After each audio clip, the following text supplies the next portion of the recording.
there is some brightness somewhere. I went to Obafemi Law University. I never wanted to practice law. I just wanted to be a lawyer. My dad was a lawyer. I have uncles who are lawyers. I wanted to just do my thing. My dream was to work in Shell or to work in Mobile, right? And I had an uncle then who had, sorry, I have to take maybe like 3 minutes of your time to tell this. And I had an uncle then who was quite high in Shell, and I thought it was going to be my through pass to just working in Shell.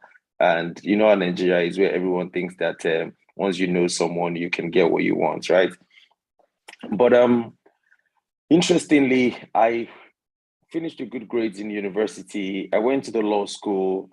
I wanted to just, it looks very difficult. Everyone was reading every hour of the day. I didn't find myself being able to do that, not because I couldn't read, but because I just thought that there was that diminishing effect that would come when you've read the same thing over and over again. Why didn't you just read it a day before the exam or read it like 3 days before the exam so that you don't forget it and you go and pour it down? So I was one of those people who would read closer to the day. And I did that and I was quite successful. I had a better result than I thought I was going to have, right? So all of those signs made me realize that maybe God was telling me something and he was sending a message across to me. So I worked at Standard Chartered Bank and I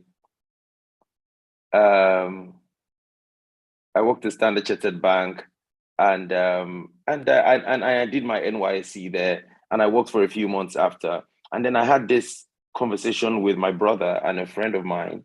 And I said that, please tell me what you would think if you had to work in a bank or you had to practice law, right? And I gave reasons why practice was more interesting for me. And they said to me, you know what? I think it's good for you to practice law. So I then decided I was going to leave Standard Chartered Bank and I was going to go and work in a law firm. Then I worked at Paulo Soro & Co. for about 14 months. And I felt I wanted to still do a bit more transactional work. And I went to Alukwano Body and I worked there. And I did work there. And at that point, I knew that my age and time in practice was getting longer. So I needed to start to beef myself up for a dream that had come to me. The dream was to own a practice. And that helped me also. So the knowledge that I'd acquired over the years in all the places that I'd worked helped me to be able to build what we have today. And myself, and I met two of my partners at the time. I'd never met them before. We'd never met before.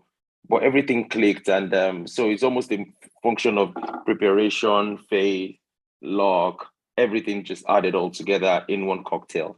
And we built Dualiovi and Alex Adedipe from three partners at the time, and 2 associates and 1 receptionist.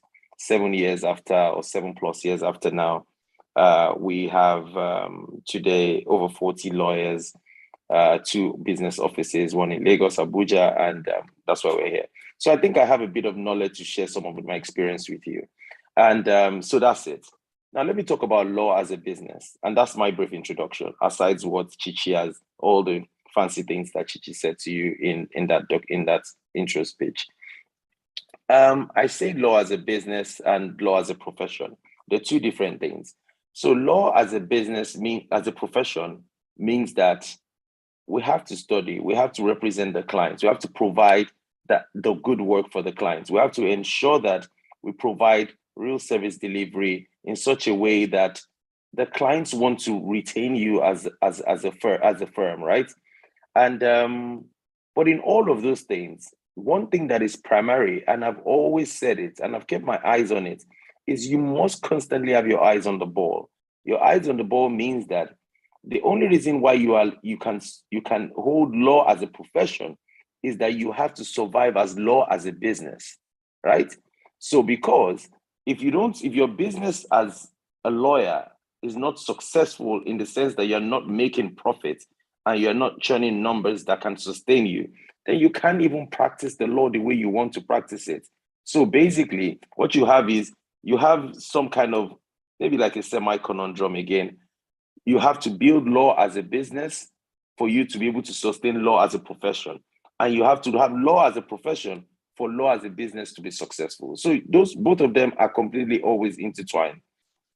And law firm, like any other business, like a bank, like an FMCG company, like a telecoms company, like any other entity that you might imagine, also has its own accounting and economics around it, right? So basically, my point is, you have to ensure profitability, right?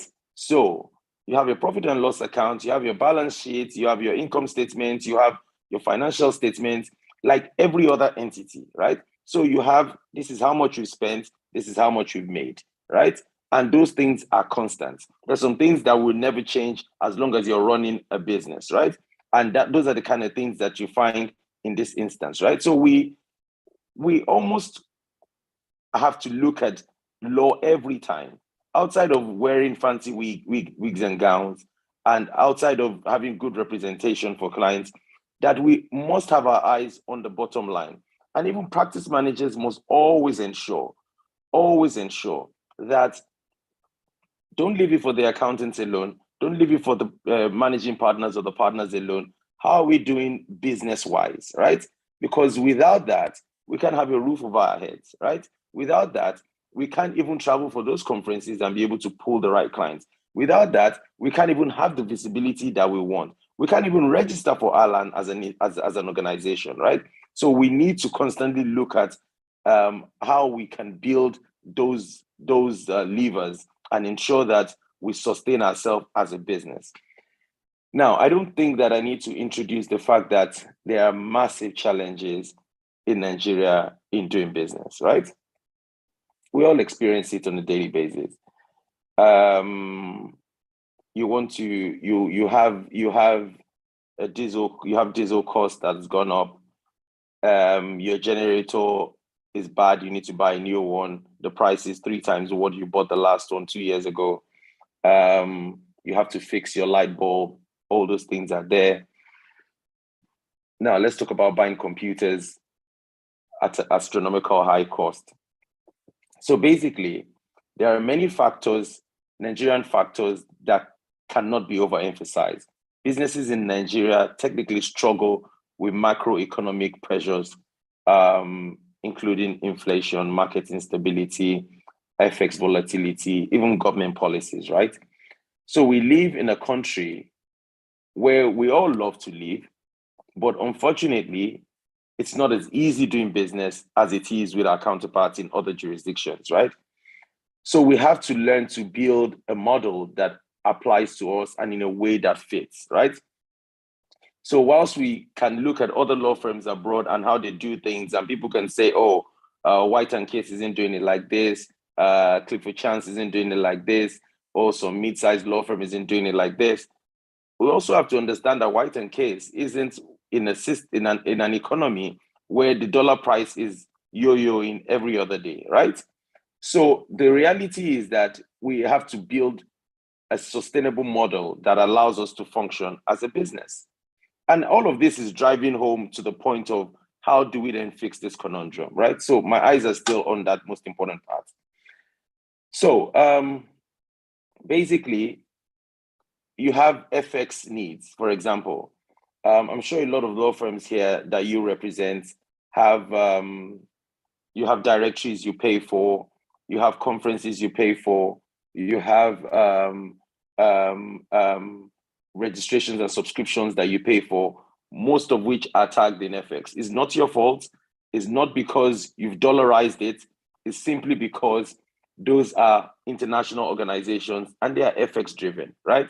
So it simply means that if I was paying 650 for those things in January or even lesser, today I'm going to be paying 910 or thereabout for them, right? So it also means, again, that as a business, you have to always weigh your currency balance of income, right? So that you don't then have to go out there and try to buy FX at expensive rates because you don't have access to it. So you also have to be mindful of those things. Now, so that explains that. Now, to my next point, and driving home the points closer, is service businesses, right? Now, law is a service business whereby we don't have equipment. We're not a contracting company, sorry, or we are not a telecommunications company. We are not even a bank, right? But we are, our most important asset, right, is an asset that is not fixed on our balance sheet, right? Our most important asset is actually the people that we work with. That's the most important asset. The library is good. The library is fancy. The library helps the people to do their work. The buildings are very good.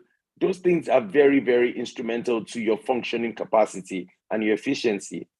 But most importantly, really, is the people that you work with.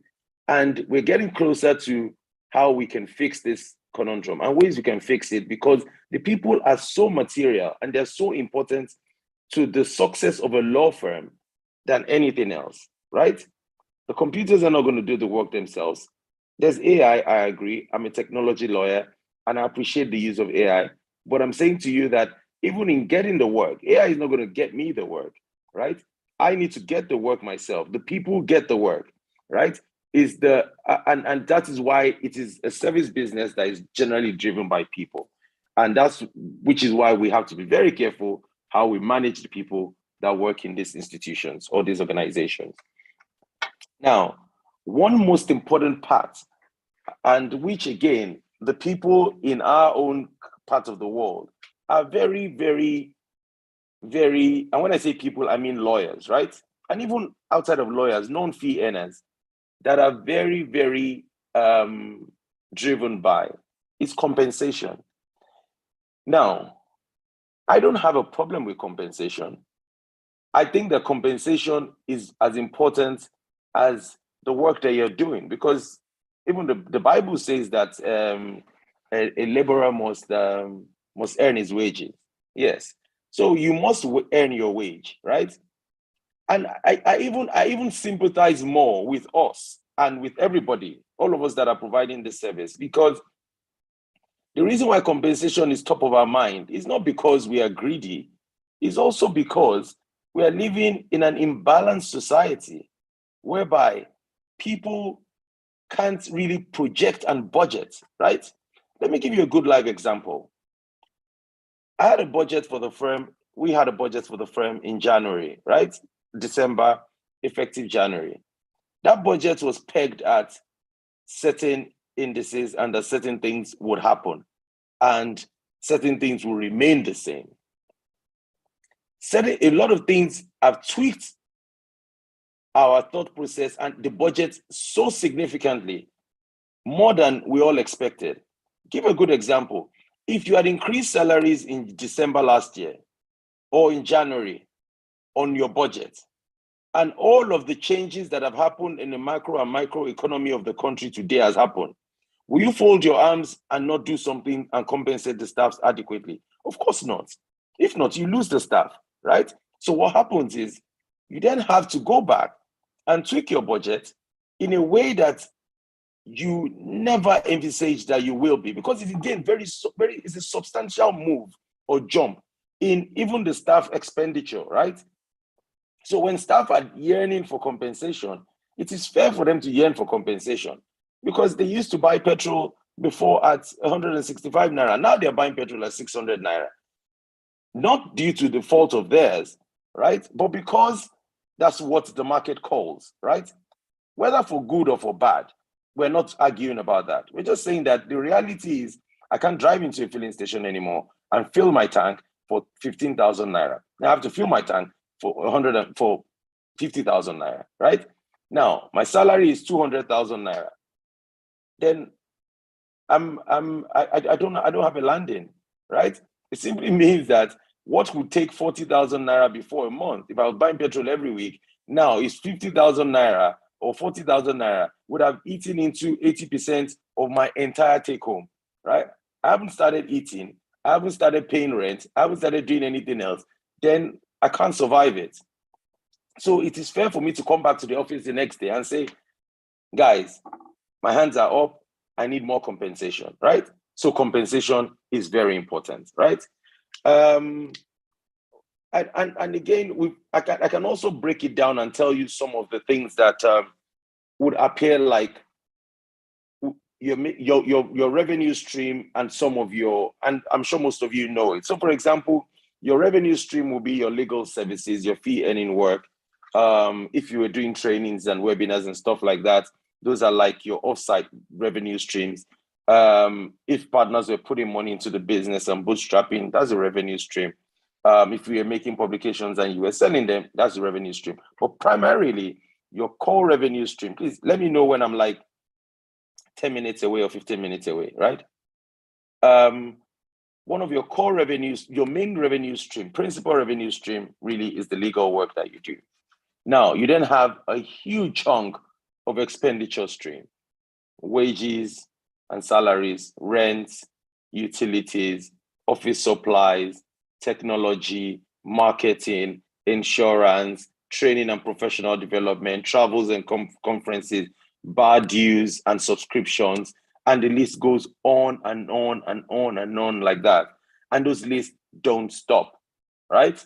But then you have something that is just one major revenue stream, but you have a huge chunk of revenue expenditure streams over there, right?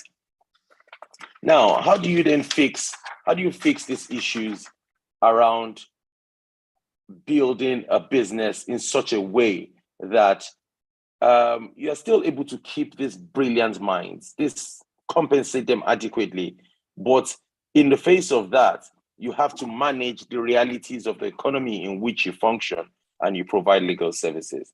So you have to come up with creative compensation strategies, right? And those creative compensation strategies, now remember that I mentioned something earlier around currency of revenue, right? So so look at it this way. If I found, or if a client came to me from the US and was willing to pay me $10,000, it means that $10,000, right, at official market rates, about 750 is 7.5 million naira, right? 4 months ago, if they paid me that $10,000, right, it would have been about 4.4 million naira. So there's a jump of about 3 billion, almost near double. It means that as law firms also, as we continue to chase on clients, we also need to chase on clients that make a big impact in our bottom line, right? So that we can cover for some of these gaps. And some of the people that make that big impact in your bottom line are actually foreign clients. Now, are there enough foreign clients for enough lawyers in Nigeria? Of course not, right? Are there enough for us? But I think as law firms, we just need to position ourselves and put ourselves in ways whereby we can earn some of those fees, which are essentially very important, right? So that we can earn those juicy type fees and we can use it to cover for some of the gaps that we see currently today in our own market, right?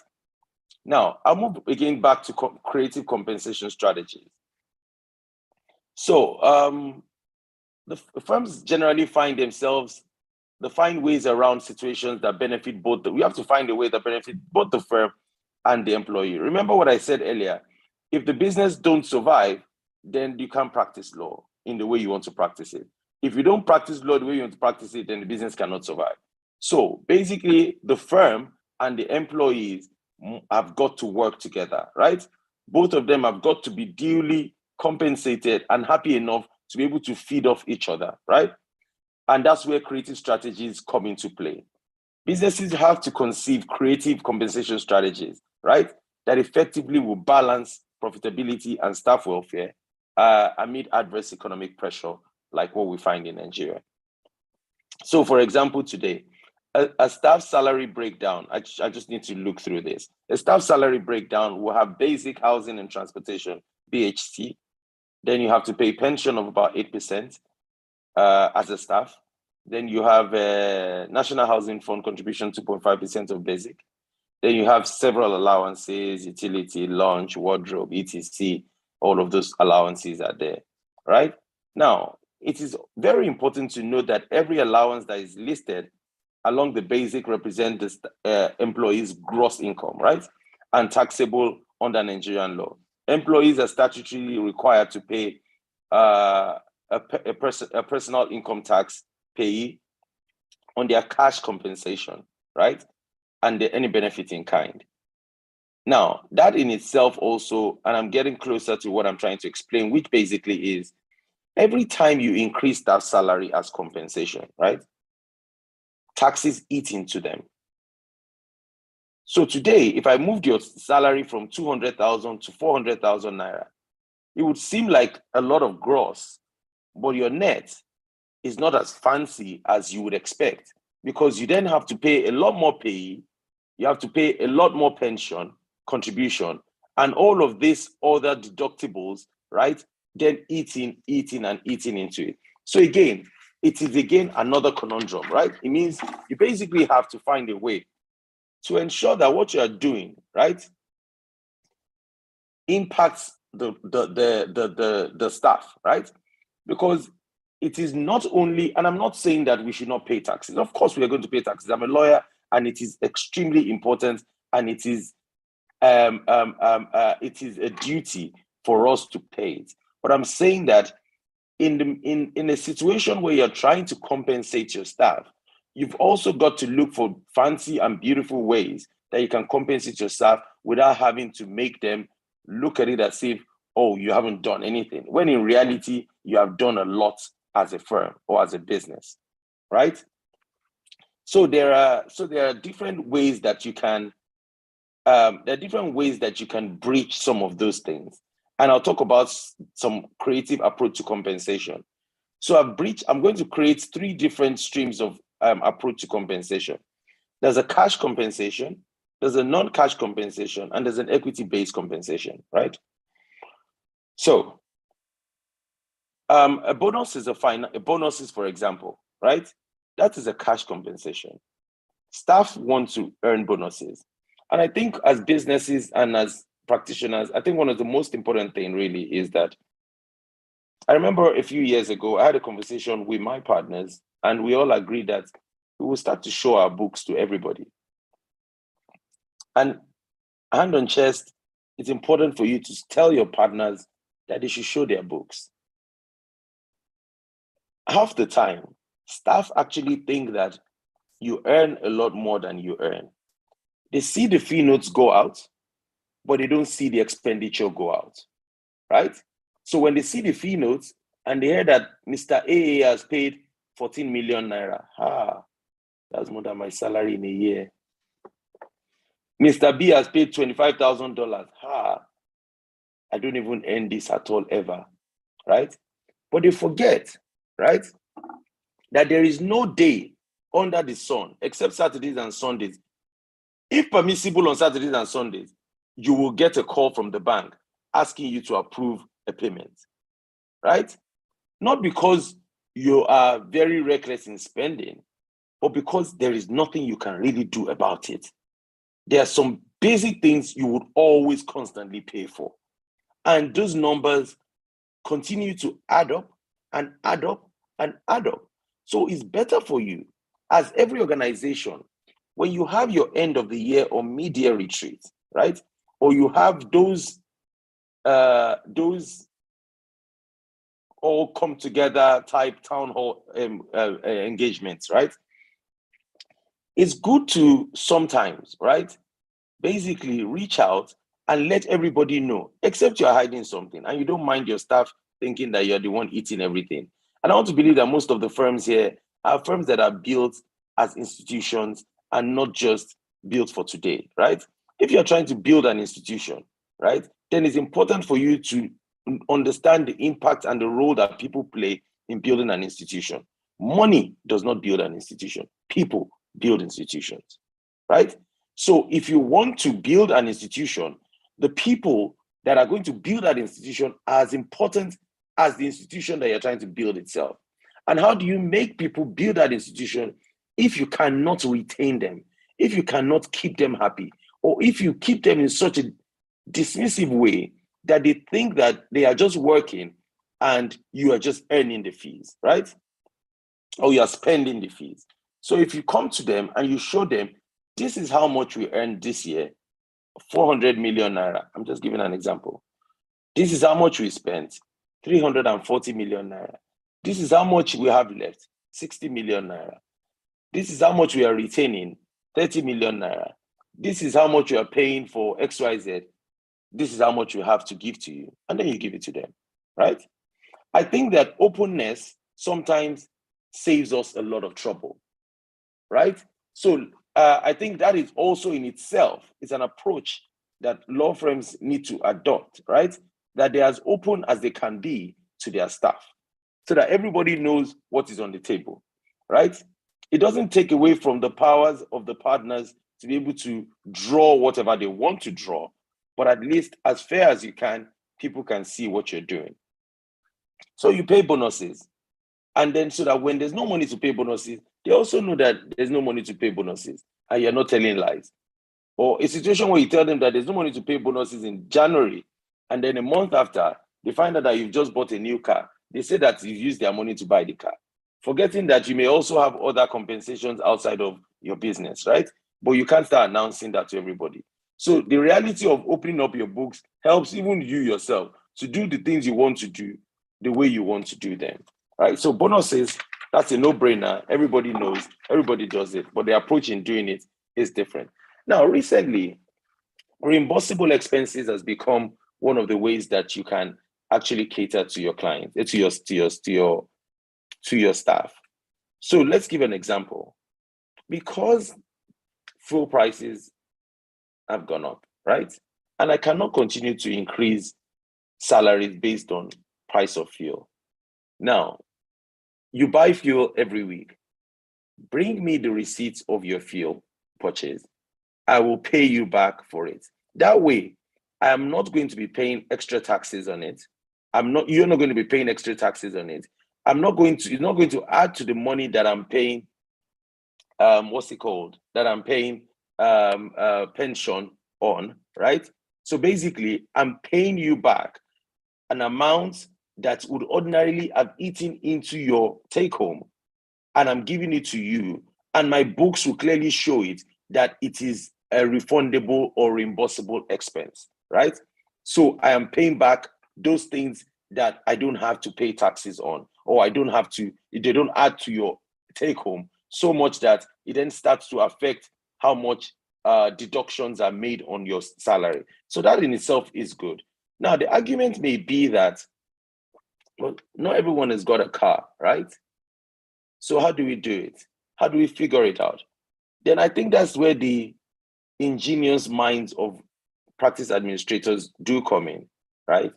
To say that, and working with your accountants, of course, how best can we figure this out in such a way that we would have compensated everybody almost on an equal basis, right? And we'll figure out a way to do it. This is just an example. It's not been completely fine-tuned, but for us, for example, we're doing something like that. And because fair has got to be fair. If I'm going to increase your salary by 20% because fuel prices have gone up, then I want it to matter in your take home. I don't want it to end up being a 10% for you, when in reality, the intention is to cover 20% of your cost today. So reimbursable expenses as a general umbrella is very important. Now, you can also agree to take up statutory obligations. So I'll give you a good example. I know some other oil companies used to do it. I don't know if they still do it, but it's also a way of compensating. So Pensions Reform Act says that I should pay 10%, you should pay 8%. I can choose that this 8% that leaves your account every day, I will pay it for you, right? So in that case, you have more take-home money, right, than you currently have. Then the firm takes responsibility of paying the 18% or so that you're expected to pay, right? So basically, it's almost a case of, don't worry, your pension is fully taken care of, and it's part of your benefits as a staff. It's a good way of keeping someone, knowing fully well that the money that should ordinarily have been deducted from your salary, I'm now having to pay for it, right? The fourth one will be investment proceeds, right? Remember what I said about law as a business. Now, as a law firm, if you had today, middle of the year, say, lose 50 million naira, I'm just giving a number, lose 50 million naira. It means that I've looked at my projections for the next 3 months or 6 months. I don't need this 50 million naira. Should that 50 million naira be sitting in my account, earning nothing? Or should I find good use for the 50 million naira? Now, I should find good use for the 50 million naira. It means that I can either put it in some fund or I can put it in some investment plan, of course. Now, again, let's be very careful. Let's be sure that we know where we're putting the money. Let's be sure that they are trusted people. The returns may be low, but at least you know that they are trusted and that they are not going to have a run on them in a second, right? That being said, and I'll give you a good life example. So for us in DOA, I represent, or we represent, and when I say I, please permit me to use I sometimes, I mean the firm, but we represent a lot of tech startup businesses. And we advise the tech startup businesses on investments, right? How do you invest? People are looking for money. Sometimes they send you their info memo / deck, and they say to you that, can you, if you know anyone that wants to invest, right? So sometimes we have looked at those decks and we've looked at our bank account and we see that, and we ask them in a very low tone voice so that we don't get embarrassed, what's the lowest that you can collect as an investment? Then they say to you that we can collect $5,000 or $10,000. This one, you're not shouting, because you don't want people to laugh at you. So they say that, go away with your lawyer, you don't have money. So they say $10,000. Then you run back to your partners and you say, guys, there's this opportunity, let's take it. And then you gather all the money together and then you go back to you and say, I have $10,000. Will you take it? And they say, yes. Don't forget that they're your client. Then you quickly invest. We've done a couple of those investments. One of them did a good materiality of proceeds, right? Good proceeds, right?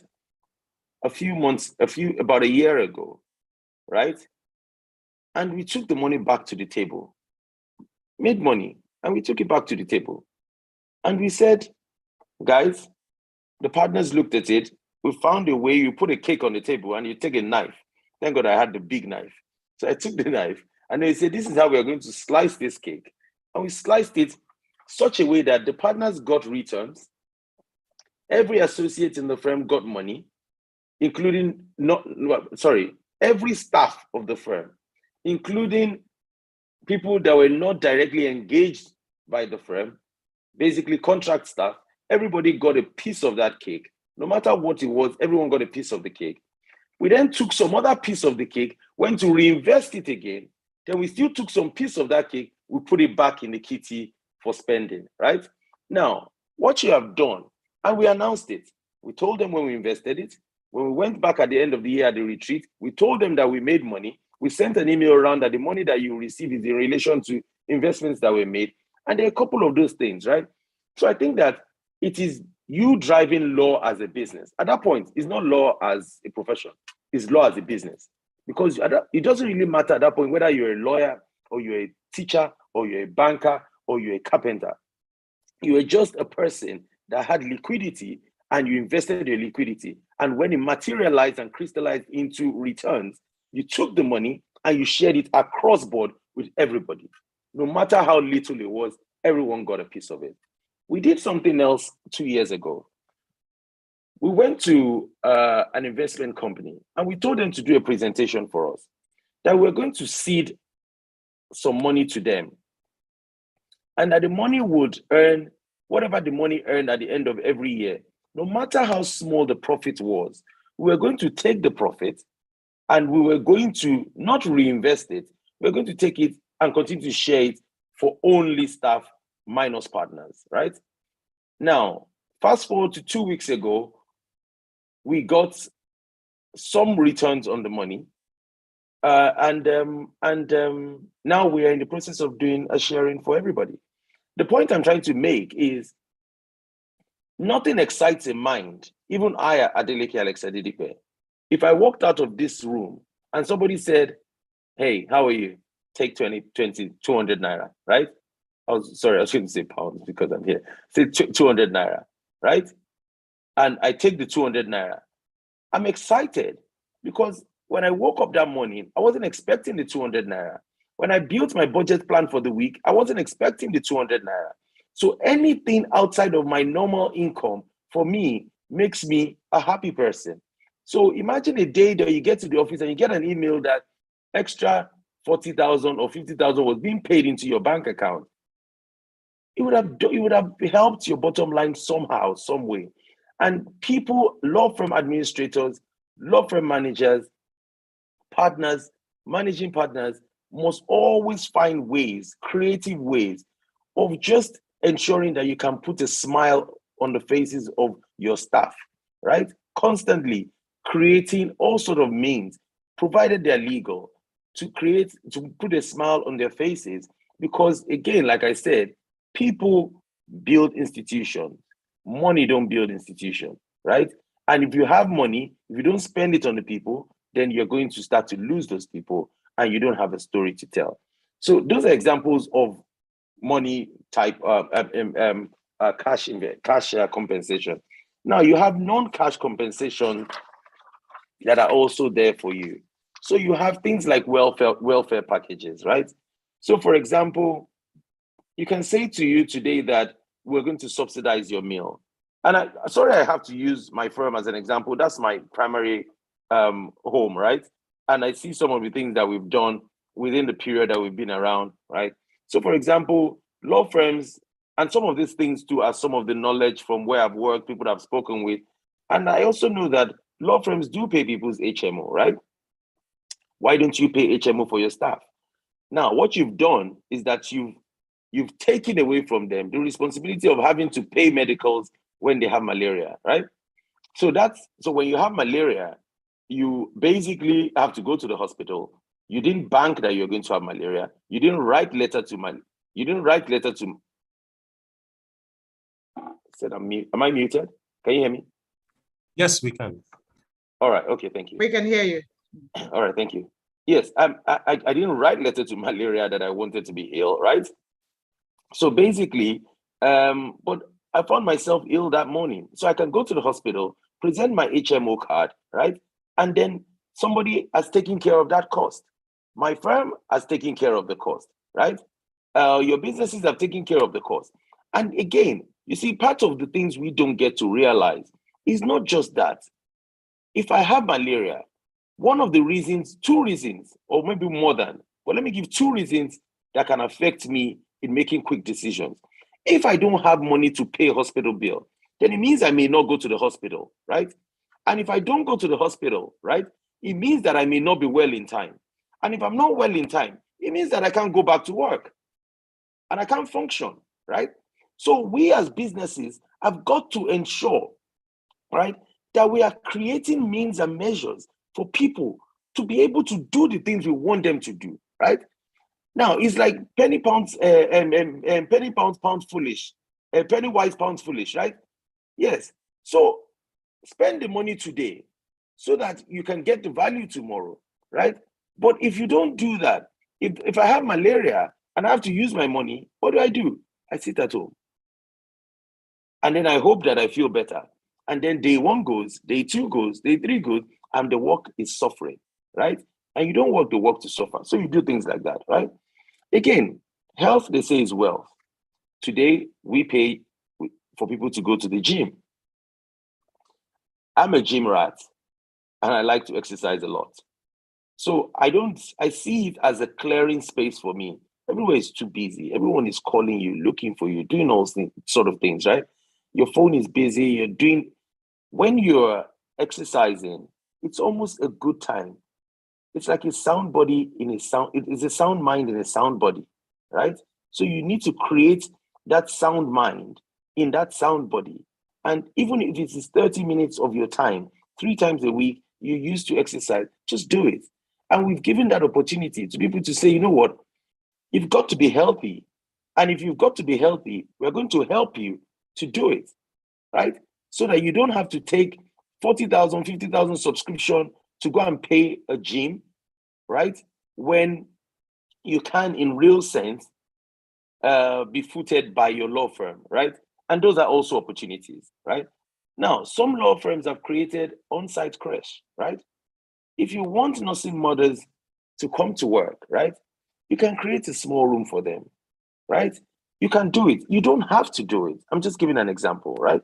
But it's also an opportunity. And I think that people must also create things like lounges, right? Things like, if your space accommodates, why don't you create a lounge where people can sit down, stretch their legs, and watch TV for 10 minutes and go back to work?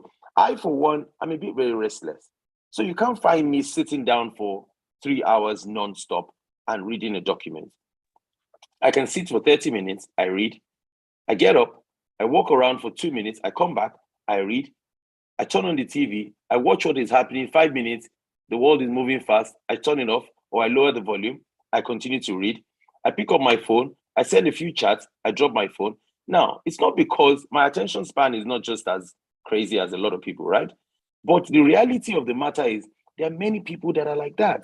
Why should I get that benefit and they can get those benefits, right? Why can't they have a room that they can also walk to, turn on the TV and watch, or do a high five with a friend, or have a quick chit chat with a friend, or all those kind of things? Those are things that we sometimes overlook, and they don't necessarily cost a lot of money, right?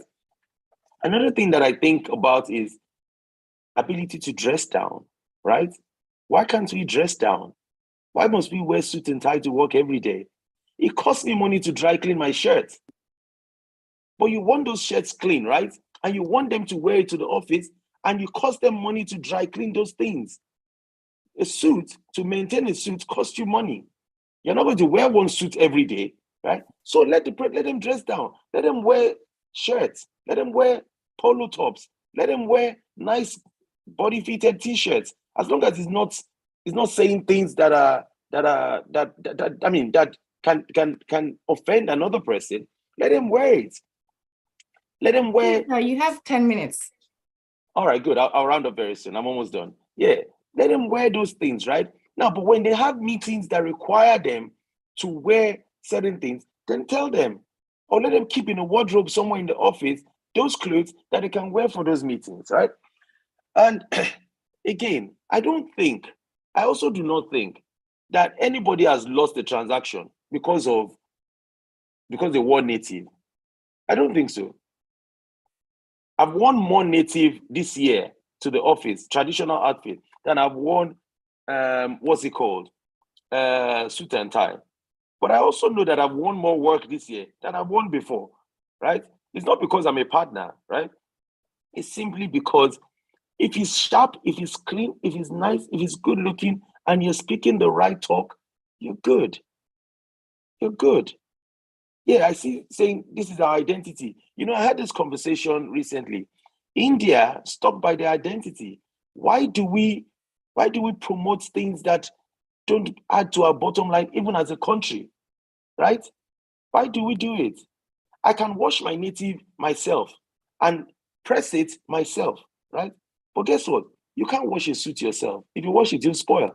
You have to dry clean it, except it's not a suit. Maybe it's a jacket. Do you understand? Those are the realities of, well, and I've realized that the new generation of people we work with, right? They don't care much for these things, right? And let's not delude ourselves, right? We have to build a society or an institution whereby people feel comfortable with themselves, right? And I think that the way people dress is one of the ways they express themselves, and it makes them feel extremely comfortable, right? That's it. I think the last point on that particular part, before I move to the last part, is work from home. Now, let me raise my hand up. I never supported it.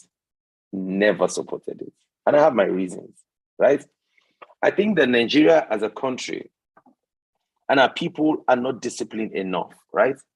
But I've also come to realize that we can help ourselves to be disciplined people, right? And we all learn, and we're learning. Now, if we have to take, and we did it in the firm, we took a survey in the firm, and we asked people, we gave them a couple of examples and things that they could pick. And I think work from home was very key to them. And at that point, I knew it was going to be key to them because the issue had been coming up many times and we always just brought it down. So we had to agree at some point that you could do a work from home 1 day a week, right? Again, to lower your cost of travel, right? But again, we were also very strict about the conditions and the terms of engagement around the work from home. I can't try to reach you and not reach you. Your internet has got to be on point, right? If not, it is not compulsory to work from home. You can actually come to the office because we have internet, we have power, we have everything here for you, right? And you've got to have a good background to be able to take a call, right? I don't want to see a towel behind your head when you're taking a conference call with your video on, right? Those are the realities of working from home. It's unfortunate. It's the country where we live in, right? But again, as practice managers, you've got to be able to balance things out and enforce some of these things so that the business can continue to run. My last base point is equity-based compensation, right? I had this conversation. I think I was invited to speak about a year or 2 years ago, and I had top senior lawyers, as we a couple of other people on the table, and I raised the issue around why don't law firms have something that we build with technology company, which is employee stock option, right? Employee stock option simply is that a certain amount of shares is carved on the side, and you've carved those shares for employees, right? Now, if you have gotten to a level within the firm, you can earn those shares, right? So the company then becomes, so for example, we have 100% shares, partners have maybe 60%, 80%, then you carve 20% for employees. When you become a senior associate, I give you some shares in the business. Now, what I'm trying to drive by that is that I'm trying to retain you. I'm trying to keep you. Because part of the reason why people leave is that they see the journey is too far. It's too far to being a partner. And if it's going to take me this long to be a partner, then why do I have to do all of this work when I'm not even sure if I'm going to be made a partner? But why do you really want to be made a partner? It's not because of the title. It's because of the money that you think is attached to being a partner, right? So no problem. I'll start to give you some equity in the business. So imagine a senior associate that has 0.5% equity in the business, right? It means that if the company made 100 million naira, right, that senior associate at the end of the year has made 500,000 naira, right? And that is completely different from all of the other compensations that you have. It's just skin in the game, right? And it helps to retain staff. And that's the whole idea behind employee stock option plan. And that you just want to keep employees as long as you can, ensure that they are there. And don't forget that even in keeping them, they still continue to grow. They continue to grow and they continue to grow. And it's not limited to only lawyers per se. There are ways in which you can structure it for non-fee earning lawyers. It doesn't have to be shareholding, but it can be some kind of compensation that streams out of the shares that you supposedly would want them to own, right? I think that's pretty much most of the real things. I think if we can fix some of these things, if we understand the reality of the market in which we work, the reality of the people that we have today, right? And we can marry the two together by some of these things that we've discussed this morning, then we would have been able to fix the conundrum to a certain extent, right? And that conundrum also a function of what kind of revenue streams am I looking for? My expenditure streams are multifaceted. How do I fix some of these things? So basically, if we can sort some of these things out, I think that we will be able to attract great minds, we'll be able to motivate people, we'll be able to retain team members, and we would have been able to solve a big and a massive conundrum within the system. I hope I have been able to make some impact. I hope that what I've said is not just me just blabbing here, and I've been able to express myself, and some of my experience and my thoughts are going to be of impact to you in your daily use as administrators of law firms. Thank you very much. Thank you very much, Mr. Ajenipe. That was very insightful. I mean, in the comments, someone said that some of the things you said were straight bullets, and I think we could all relate. But with some of these creative strategies that, you had mentioned. I think also sometimes we have this challenge as well, we have with, you as partners, where you had mentioned that yourself, you were not a fan of working from home. And among some of these other creative strategies you talked about for compensation, I think, well, maybe, I'm speaking for myself, but some of these, initiatives to sort of cushion these compensations, sometimes we get kickbacks from our partners. And I don't know if it's a result of old school versus new school. What would you say are some of the tips we could use to influence our partners to adopt some of these creative strategies for compensation? Awesome. Thank you very much. I think one thing that you can fault is storytelling. One thing that you can't fault is data points, right? Always go. If you come to me, for example, and you tell me that, for example, that people are dressing down in law firms, I think we should dress down. And I completely agree with you. I can be, now, this business is tough. Let's first understand that, right? So administrative work is on one side. Legal work is on the other side. You're chasing clients on the other side. And just like everybody else, you have family, you have kids, you have different things, right? So you have your own reality. So sometimes you snap at it and you say, no, we are not dressing down, right? Now, at that point, if I'm an administrator, I would allow you to let it sink. Then I'll go back. Then I'll go and do a survey of law firms. And I'll say to you, and I'll come back with a document to you. I'll say, sorry, I'd like you to have a look at this document. You say, what's it about? It's a survey. I don't even want to say it's just now. It's a survey. And you take the survey. And the survey says that 5 law firms in different tiers of practice, right? So big size law firm, mid-size law firm, small law firms. Can I have 15, right? So if me, for example, I'm looking at the firms that I want to look like, right? Or that I want to be bigger than, and I see that they're doing it, it already starts to calm me down. It's just human nature. And even if I see that my peers are doing it, I also don't want to lose my lawyers because I did not allow them to dress down. What does dress down? What I stand to lose by allowing people to dress down, right? So when you start to look at those things, the truth of the matter is you can't fault data. Data is too important. You can't fault it. So practice managers administrators must learn sometimes to go with data points, right? To say that we need salary increase, sir, or we need salary increase, partners. And they say, no, we don't have money. You say, okay, fine. We don't have to pay it now, but I want us to just know where we are. This is the data of our competitors, right? This is data of where we are, right? This is it. Please let me know when these things can work. Now, it will sink in their head. They are not wicked people, right? They are only just business-minded people that are trying to deal with the conundrum that we've described all day, right? So they would then realize, and when you're having your next partners meeting, you sneak it in again under AOB or agenda, and you say, I just want us to discuss this matter. Now, it's just pressing.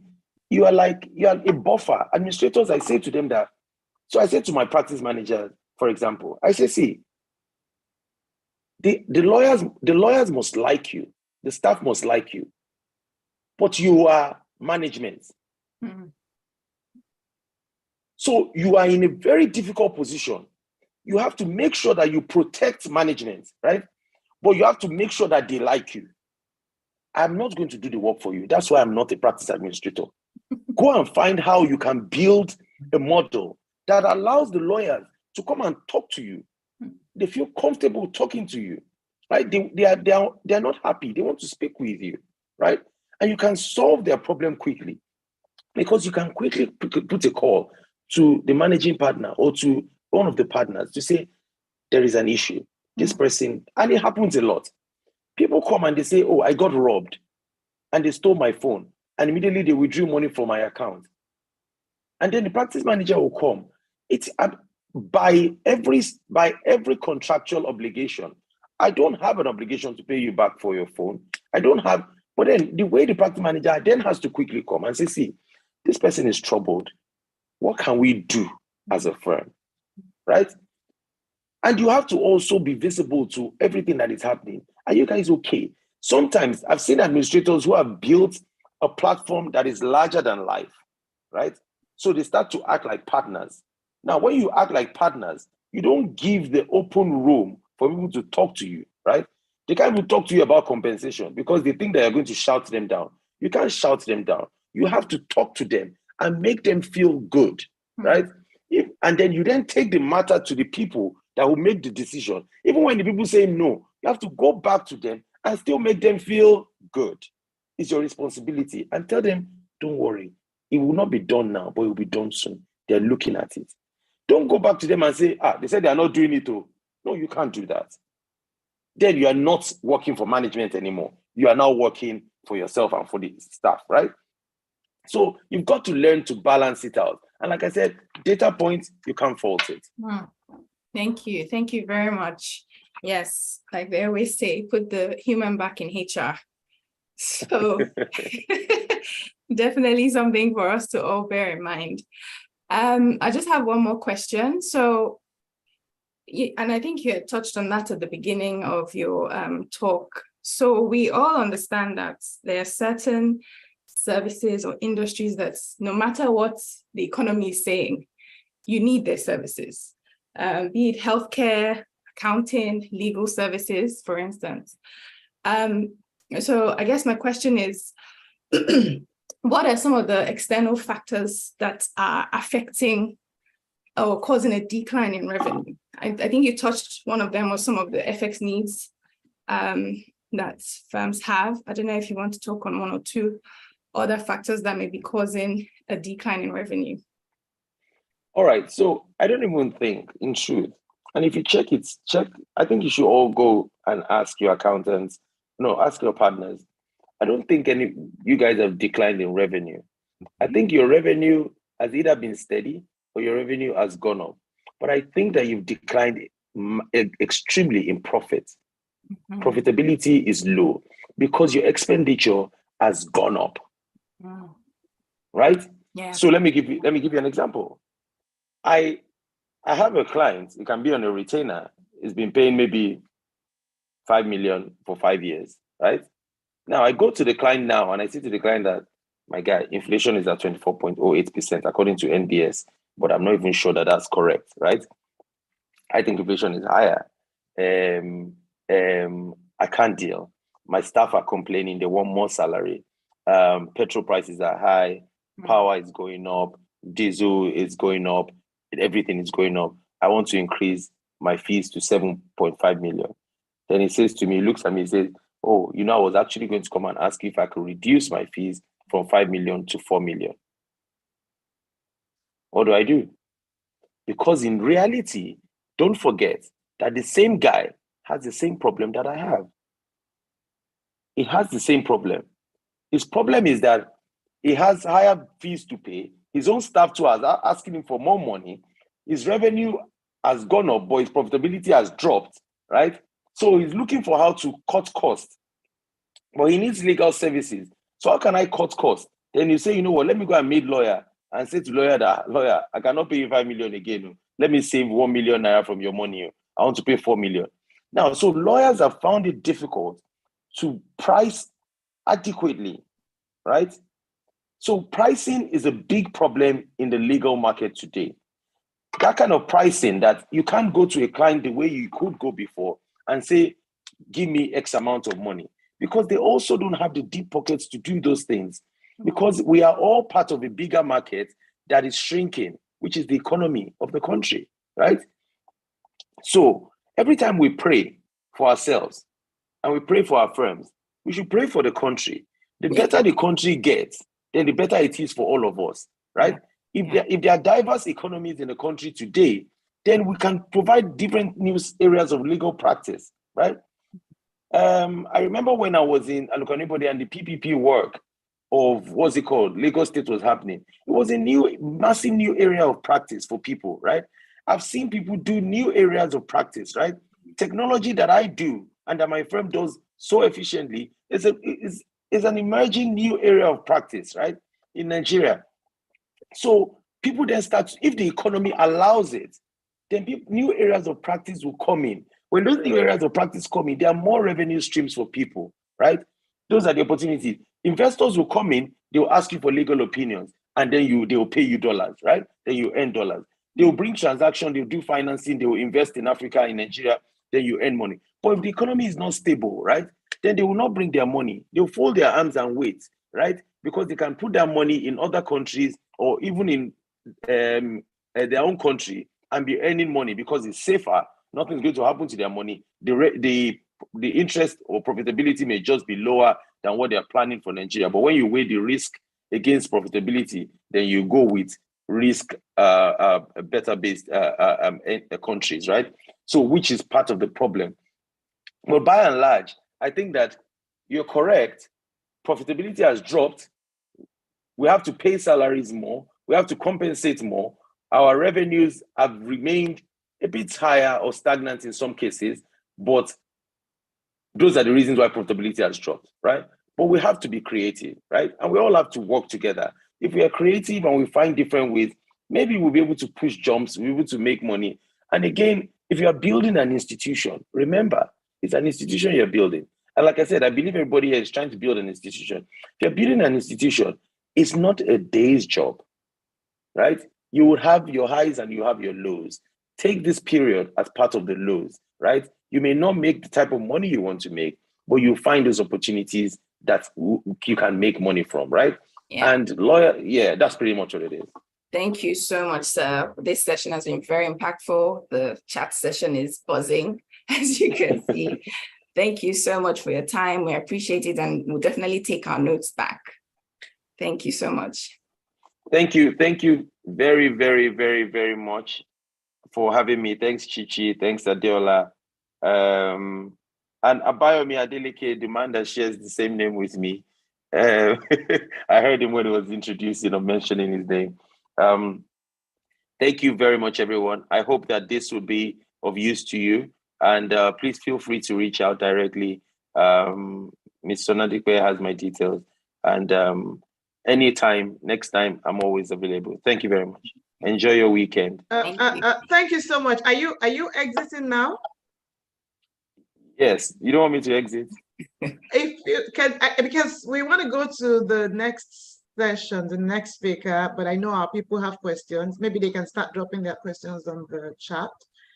Oh yeah, they can. Okay, yeah, okay, so yeah, so they can drop it, and then I'll just turn off my video and my microphone. And okay, thank you. And then I can turn it back on when necessary. Okay, fantastic. Thank you. Over to you, Chichi. Okay, thank you. Thank you very much.